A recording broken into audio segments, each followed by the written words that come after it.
Oke, Mas Bro. Nah, kali ini kita akan mencoba sebuah materi. Nah, bahas materi mengenai fluida dinamis. Lebih spesifiknya ini adalah mengenai debit dan kontinuitas.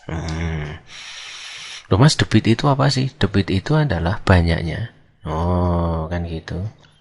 Banyaknya zat. Nah, dalam hal ini kan fluida. Benar ya? Nah, yang mengalir. Loh, kan gitu ya.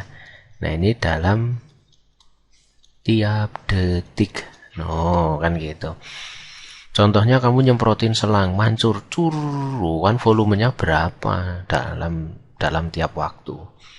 Loh, sehingga debit itu kalau dari keterangannya ini kan udah kelihatan. Banyaknya fluida itu kan menyatakan volume. Dalam tiap detik itu menyatakan waktu. Nah, kan gitu. Ngerti ya?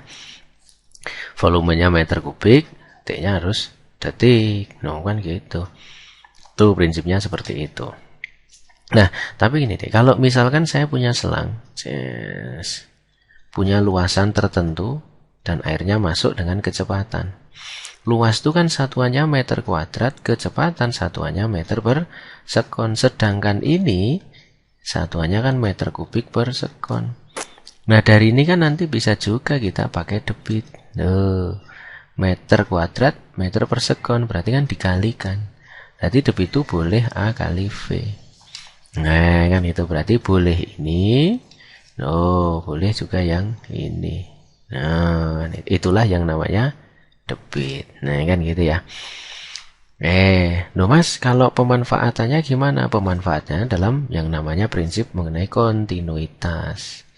Kontinuitas itu gimana? Jadi kalau misalkan saya punya yang namanya suatu selang dengan permukaan yang berbeda, kan itu, maka debitnya yang masuk dengan debitnya yang keluar itu pasti sama.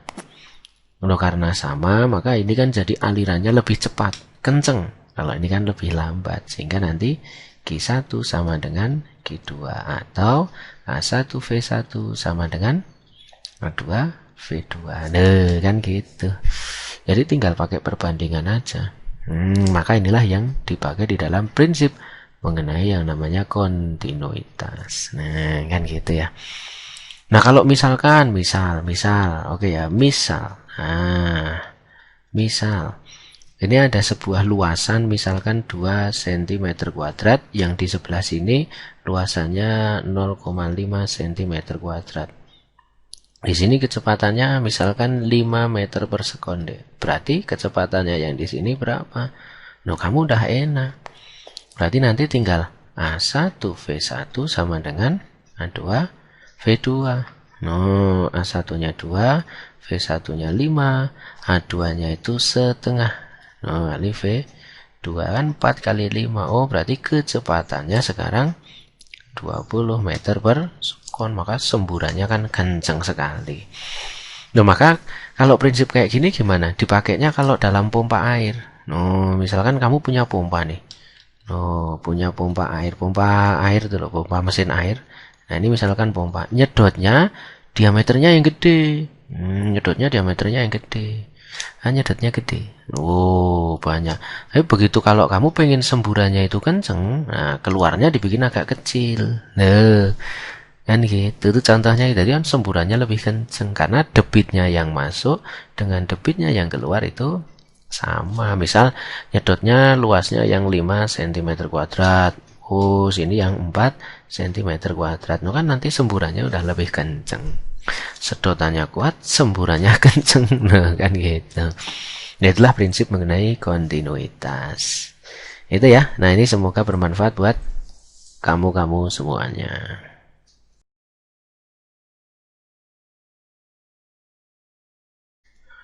Oke Mas Bro. Nah, ini sekarang kita coba latihan soal nih. Nah, ini ada latihan soal. Nah, berarti loh Mas, soalnya mana? Santai aja, sabar, kalem. Orang sabar, disayang pacar. Nah, ini latihan soal. Nah, ini namanya latihan soal. Lah, kan gitu bener ya? Iya, ya. Nah, kebetulan ini soalnya nih. Nah, kita sulapan deh. Simsalabim jadi apa? Ya. Air mengalir pada suatu pipa yang diameternya berbeda. dengan perbandingan 1:2. Oh, ini kebetulan soal UMPTN nih. Walaupun tahunnya agak lama ya. Berarti diameter 1 banding diameter 2 itu adalah 1:2. Jika kecepatan aliran air yang mengalir pada bagian pipa besar. Kalau pipa besar itu berarti yang satu atau yang dua? Ayo. Nah, benar. Pipa yang kedua. Itu adalah 40 meter per sekon. Maka pipa yang kecil gimana? Kalau lo pengen melogika, di pipa besar aja 40, berarti di pipa kecil gimana? Lebih dari 40 kan lebih cepat. Nah, kan itu bener ya. Berarti yang A nggak mungkin, B-nya nggak mungkin. Tinggal C, D, E. Nah, kan enak. Nah, Mas, kalau pipa gimana? Bener. Prinsipnya pipa itu pasti mengenai yang dinamakan kontinuitas. Atau debitnya 1 sama dengan debitnya 2. Yuk, masukin A1V1 sama dengan A2V2. Loh, kan enak. Loh, Mas, kalau luas gimana? Luas itu kan pi R kuadrat. Tapi yang diketahui diameter. Oh ya sudah. R kan setengah diameter. Dikuadratin jadinya 1/4. Oh, berarti 1/4 pi D kuadrat. Oh, kan tinggal masukin.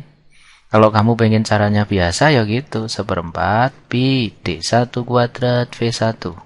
Sama dengan 1/4 pi ini D2 kuadrat V2. Nah, sehingga nanti kan ada yang dicoret. Coba 1/4-nya coret, ini sikat, ini jebret, ini jebret. Loh, kan gitu. Nah, oke ya. Berarti D1 kuadrat. 1 kuadrat. Loh, kan 1. V1 yang ditanyakan. D2 kuadrat. Tuh. 2 kuadrat. Nah, pinter 4. V2-nya berapa? 40. Oh, berarti kecepatan yang mengalir 4 kali 40. 160 meter per sekon. Tuh kan jawabannya Foya. Nah, ini ya. Berarti prinsipnya mengenai kontinuitas yang paling penting itu adalah, nah, lo tahu ini. Dah, yang penting Q1 sama dengan Q2. No, kan gitu. Mau A1V1, A2V2 kayak terserah. Yang penting debitnya yang mengalir dari sini menuju ke sana itu adalah sama. Oke ya. Nah, ini semoga kontinuitas ini bisa kamu pahami dengan maksimal.